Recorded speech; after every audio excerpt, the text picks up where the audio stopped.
Yes, ma'am. Take your time. Good afternoon. Thank you all for coming out this afternoon, and a special thanks for keeping this story at this community's forefront. You know, a lot's going on in this investigation. You know Jesse Matthews in custody. You know that the extradition process is underway. You know that he'll soon be brought back here to the Commonwealth of Virginia and to Charlottesville. And you know that the trial process preparation will begin as we continue to move down this very long road, as I said last night. You know, this is a complicated investigation. First and foremost because we don't know where Hannah Graham is, and we have to find her. The other reason is we're still in the process of gathering evidence, talking to witnesses, trying to find additional video, doing all those things that you would well expect us to do in an investigation of this significance and complexity. And so, in addition to thanking you for your interest, I'm also asking you today for your patience. And also asking you that in light of all that's happening in Texas and all that will happen here over the next couple of days back in Charlottesville, that we keep our eye on what we're committed to do, what we promised we do, what we have to do, and that is to find Hannah Graham. And so our purpose to bringing you back together today was not to disclose some breaking news or some new evidence that we have, but to talk a little bit about how we here in Charlottesville are going to keep our focus on Hannah Graham, and to kind of walk you through a couple things that we're going to be doing. Ask for the community's help, ask you to help ask the community for their help with the wide circulation and ability that you have, and to do what we haven't done the last two times we've been together, and that's to answer a couple of your questions the best way that I can. And as under all circumstances, when I can't answer those questions, I'll tell you that I can't. I'll try my very best to explain why. So let me get started. This bright, really intelligent, athletic, friendly, beautiful 18-year-old college student who's been part of our community for the last 2 years is still missing. We have no idea whatsoever where she is, despite our best efforts. As we speak, the Virginia Department of Emergency Management search and rescue team has covered most of the city. They've spent some time on Carter's Mountain. They're moving south of the city of Charlottesville into Albemarle County to search the rural parts of farmlands and large parcels once they get property owners' permission to do so. They're going to be pretty aggressive following up those areas, particularly if leads, suggestions. You know, we get lots of tips from folks saying, hey, have you checked this particular parcel or that particular parcel? And we're treating them as leads. We're going to those areas, we're going to talk to property owners, and we're going to look. But meanwhile, we're asking property owners to look themselves.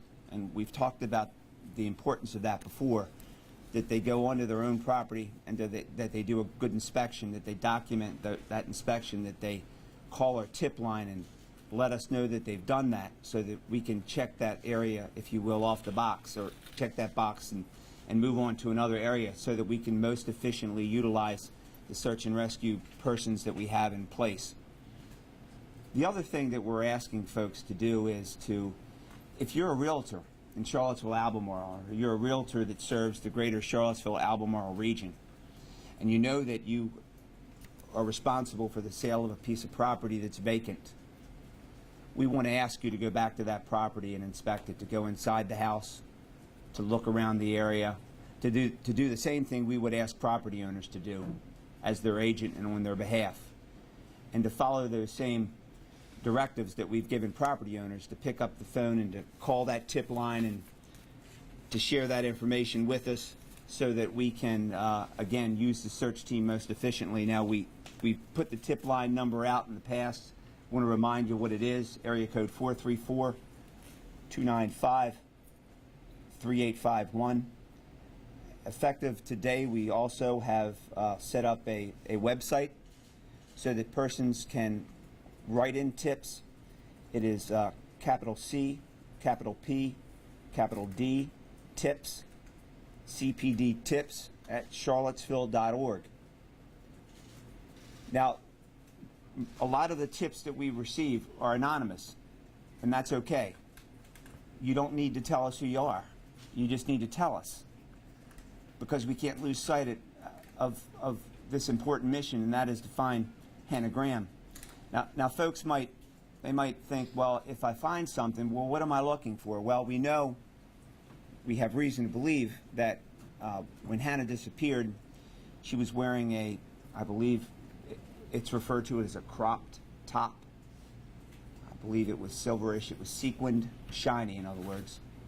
It had black mesh along the bottom and across the top. My understanding is that she was wearing black or dark-colored capri-type pants, very, very close-fitting, and white shoes. Her iPhone, an iPhone 5S, I believe, had a pink case. So if you're inspecting your property and you come across something that fits the description of those items, please do not touch them. Do not disturb them in any way. Contact the tip line. We'll have, excuse me, we'll have an officer, depending on the jurisdiction, we'll have an officer dispatched out there to properly recover those items so that if they're relevant to our investigation, they can be processed accordingly. And we don't have to worry about someone having tainted or otherwise disturbed our ability to recover forensic or trace type evidence from those items. If you see, as I've said previously, tire tracks on your property that are not associated with any of your vehicles that seem somewhat suspect to you, again, do not disturb that area. Contact us. We'll come out. We'll inspect. We'll make the assessment as to what's relevant to the investigation. None of you in this room are expected to know what we know. No citizen in the community is expected to know what we know about this investigation. That's unrealistic. There's lots of things you will not know and may never know, depending on how this case progresses down the road. So we can't assume that folks have enough information to make an assessment as to what's important or what's not.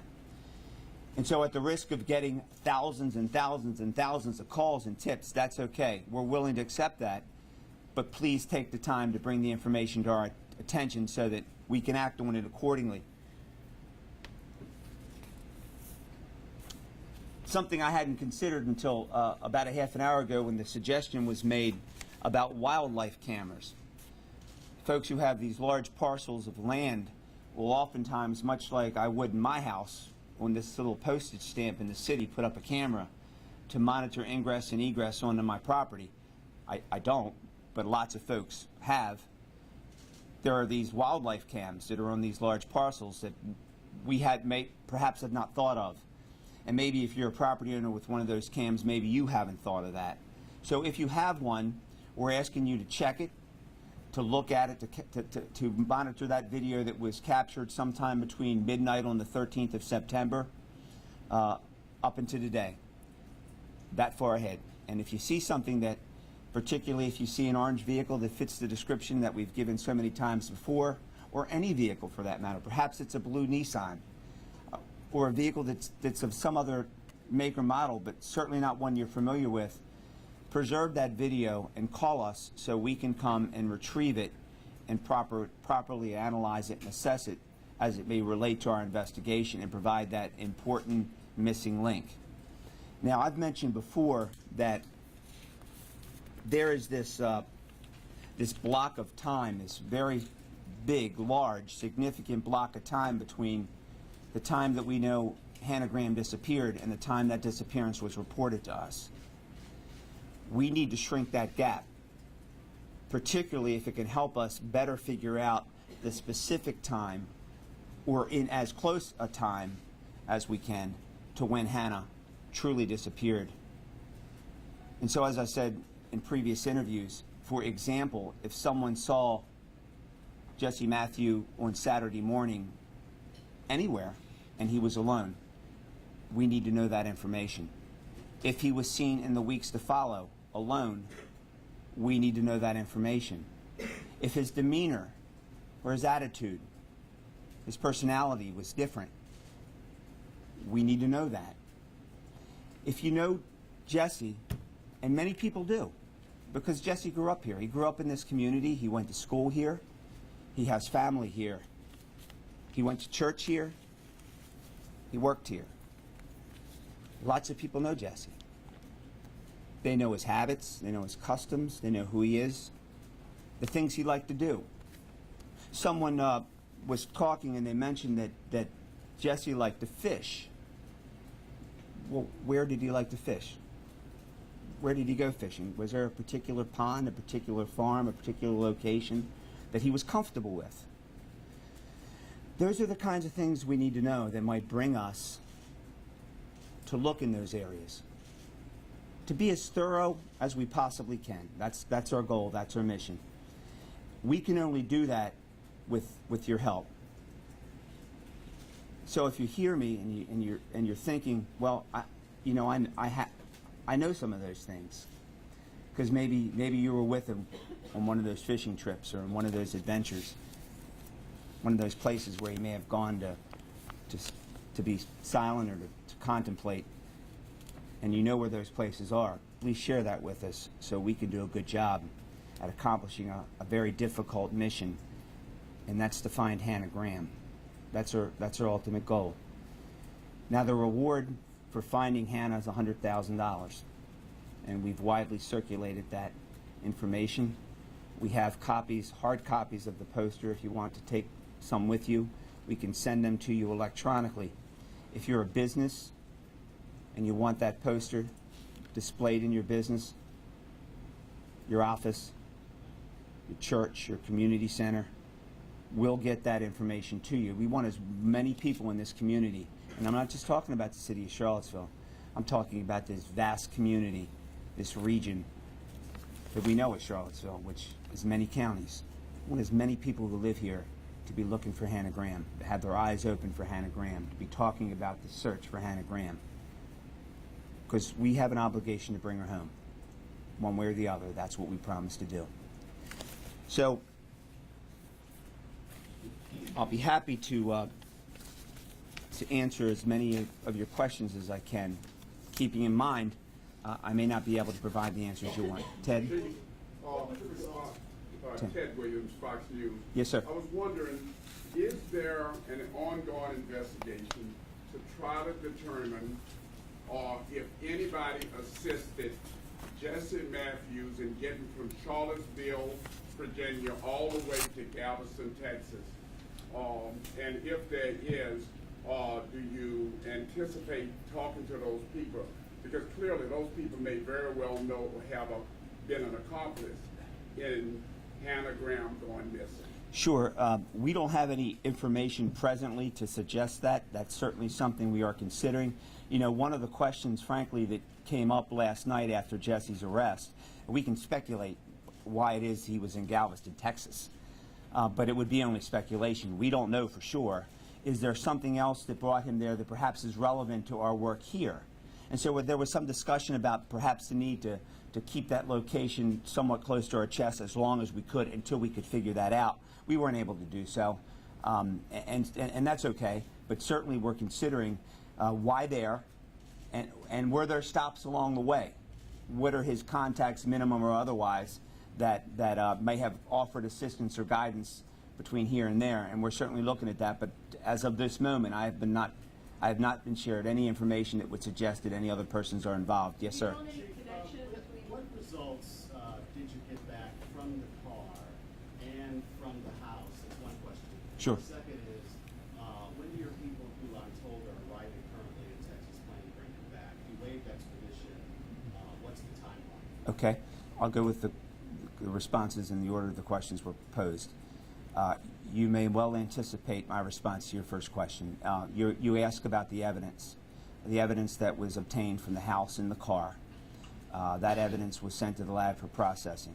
I'm not at liberty to disclose the type of evidence or the results of that process. Those two issues will be very relevant at his trial. To discuss them in too much detail at this point may risk being prejudicial with respect to that trial. We want to be sensitive to that. We're now in a different stage. We have a person under arrest. And so we have to be cautious about how much we talk about that evidence. Can you say if that led to the arrest, if that was the deciding factor? I will not suggest one way or the other whether it was a deciding factor. Lots of things attributed to probable cause with respect to that arrest warrant. Now, as it relates to your second question, I don't know the extradition timeline.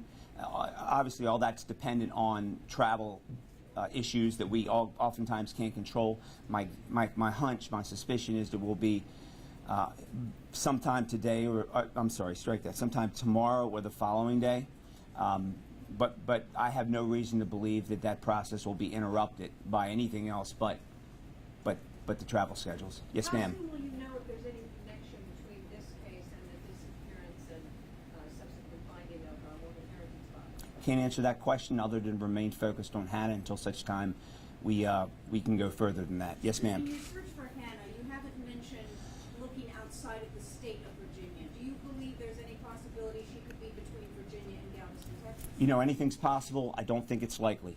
I don't have any information that would cause me to be concerned beyond our borders. But again, anything's possible, and we're not ruling anything out. But we need to start with what we think is the most likely at this point, and that is that she is within the area of Charlottesville, the city of Charlottesville, and at least the 9 surrounding counties. But that's why it is so really important to shrink that block of time from what might be close to 40 hours to somewhat closer. We can at least make a more efficient use of our search resources. Yes, sir. Have your investigators had an opportunity yet to talk to Matthew? Well, as you know, he invoked his right to remain silent, his right to counsel. We cannot reapproach him until such time as he chooses otherwise. So the answer to that question is no. Yes, ma'am. Sir. Chief, I know you can't come out and say this, but just listening and reading between the lines, you're asking for property owners to search their property to look for items of clothing. And the way that you're talking about this case right now, it sounds as if they might be looking for signs or clues of the person who's deceased. Can you talk to that? That's a difficult question to answer. And that's a conversation we probably need to have with appropriate folks at the appropriate time. I'll say this: everyone realizes the more time that goes by, the more difficult this is going to become for everyone. I can't lose hope until I have to, until I need to, until it's appropriate to know that we've transitioned this into some other type of operation. I have hope. I think Hannah's mom and dad have hope, and we all know, though, how as each day goes by, that hope will diminish. But I'm not prepared to answer that question right now, and I apologize. I hope you understand. Yes, ma'am. I know you said you're not sure if anybody helped Matthew get to Texas, but do you think that anybody helped him abduct Hannah Grant here? We don't have any substantive basis for that conclusion. As I said in response to other questions, you know, anything could happen. We don't have any substantive reason to believe that will be the case. Will there come a time that evidence might suggest that? Possibly, but I have no reason to believe that to be the case. If that becomes the case, and if we develop a suspect or even person of interest in that regard, we will be very forthright very quickly in bringing that to your attention, because we're going to need your help. Yes, ma'am. Do you have reason to believe that Hannah Grant knew Jesse Matthew before the night she disappeared? You know, that question comes up just about every time I talk with someone, doesn't it? And I suspect you all might be hearing some things that we may not be hearing. We have no reason to believe that to be the case. So if there are others in the community that have information that suggests that might be the case, we need to hear that as well, because we have no evidence of that. Yes, sir. Chief, when we were with you last Friday, there seemed to be some indication that Hannah went into that restaurant Tempo with Mr. Matthew. The restaurant now says that she never went inside. So can you put the information there, or can we Well, figure out where she was? Well, clearly there's a conflict. And I'm not going to question the position of, I'm presuming that statement was prepared by the owner of the restaurant. And I'm not in a position to challenge his perspective, and I'm not going to. I will tell you that we have at least one witness that will put her inside that restaurant. However, we are going back and we are interviewing lots of witnesses. We're at the stage of the investigation where we're going to go back and we're going to conduct subsequent interviews, even of the same people. So we're going at this from a very objective position, but keeping in mind we have at least one person that contradicts that. Yes, sir. Chief, at what point does someone, as you try to narrow this timeline with Matthew after Tempo in this post-Pan timeline that we all know, because of surveillance, at what point does someone begin to look like or be considered a person of interest as an accomplice? Not sure I understand your question, but Well, I'm just saying you're asking for Right. anyone that may have seen Jesse Matthew after the time that we all know, which is on the surveillance. I think I'm with you now. And of course, that person may have seen him with Hannah or not. So, at what point is someone considered or looked at as an accomplice, and Right. what is someone who fits that description looking at? Yeah, well, I think I understand your question now. So, for example, if at some point in time when Hannah is seen on the mall with Jesse Matthew, they are now accompanied by someone else. There's now a third party. We have not heard that, but that's something we would need to know. If, for example, Hannah Graham is seen getting into Jesse Matthews' car somewhere in the downtown area, and there's a third party present, then we need to know that. If somewhere thereafter, perhaps off the downtown mall at another location, Hannah Graham is seen with Jesse Matthew, and there's a third person present, we absolutely need to know that. But we have not received any information of that sort yet. Chief, Yes, sir. are you confident in your mind that Jesse is your man and he ultimately does know where Hannah is? I'm confident with the evidence that we have, but certainly it's within the province of the court to determine his guilt or innocence. Chief, Yes, let sir. me ask you about the questioning you talked about earlier. You answered the previous question saying you're not allowed to approach him now. I understand that he invoked his right to only speak with counsel on Saturday, but are you saying your investigators cannot now re-ask him in Galveston if he'd like to speak? He's invoked his right to counsel, and it's my position that he retains that right until such time as he changes his mind, and I think that would be the position of the Commonwealth as well. Yes, sir. Chief, could you speak to the volume of tips that you've received thus far? Also, is it possible that DNA evidence could link Jesse Matthew to Hannah? I'm not going to contemplate with respect to that. I will say that we've gotten somewhere in the neighborhood of about 1,600 tips. Yes, sir. Was there any indication that Mr. Matthew was trying to flee the country? Did he have a passport with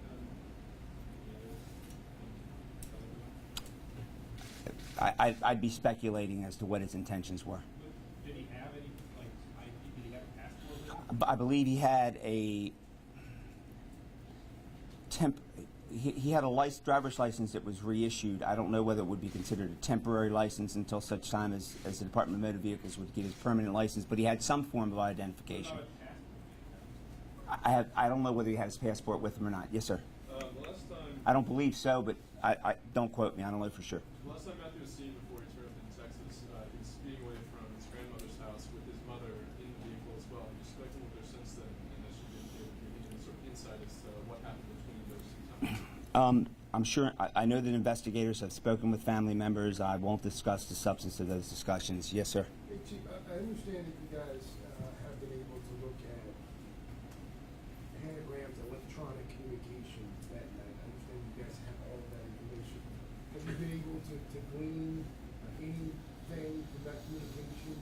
And how would you characterize the text messages and other electronic communication? Yeah, I know that we've looked at the content of those communications, but to the extent that they've been relevant or helpful to the investigation, I can't comment. Yes, ma'am. Chief, what's the next steps for your team? I understand that there are Virginia officials who are on the ground in Texas. Obviously, we don't know the status of that investigation at this time. Can you shed any light on that, and can you tell us what the next steps are for your team? Well, with respect to the individuals that are in Texas now, their task is to bring him back to the Commonwealth of Virginia. Next steps, there's many next steps that are taking place simultaneously.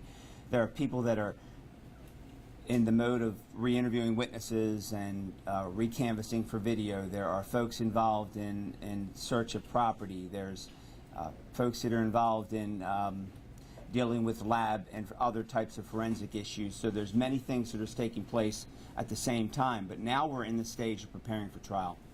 And to the extent that in that process there are additional investigative steps that need to take place, they will take place contemporaneous with preparing a case for trial. Yes, sir. Chief, I have spoken to two sources who informed me that early in the evening before Hannah Graham went missing, that Jesse Matthews was at his apartment with a white woman, and they described her, they did not describe her as being Hannah Graham. Matter of fact, it was a short white woman, and they said to me, those two sources, that they had provided that to your investigators. I was wondering, were you or have you been able to identify any other white women that Jesse Matthews may very well have been with the night that Hannah Graham went missing? I've had no conversations with respect to investigators, with respect to that information. Yes, ma'am. Can you say which agencies of law enforcement are picking him up in Texas? And can you explain again, are they investigating anything in Texas, or is it Texas police that are looking to see if there are any connections to the case? Virginia law enforcement officers are picking him up, and with respect to anything the local police department may be investigating, I don't have any substantive or otherwise direct knowledge of that. I'll take two more questions. Yes, ma'am. You previously suggested that it looked like Hannah Graham was heading to the downtown mall with a purpose. Can you speak more to that? Do you know anything more about why she went down there? Yeah, and I apologize. I said that more as a term of art. Purpose in her step. I mean, she was moving in a direction as someone with a sense of purpose, not that she had a specific reason to be on the downtown mall. So I'm sorry if it was interpreted that way. Yes, in the back. Oh, you had a question. Yes, sir. Yes, sir. Back to the Jesse Matthews Hannah Graham connection possibly before the news. Do you have any do you all have any idea of why Hannah Graham was down on the mall? We know that she frequented that area. Any idea why she went down there? What she was looking for? She had in her text message. She said she was going to meet someone down there. Anything like that? We have no idea why she might have went down there. One more question. Yes, sir.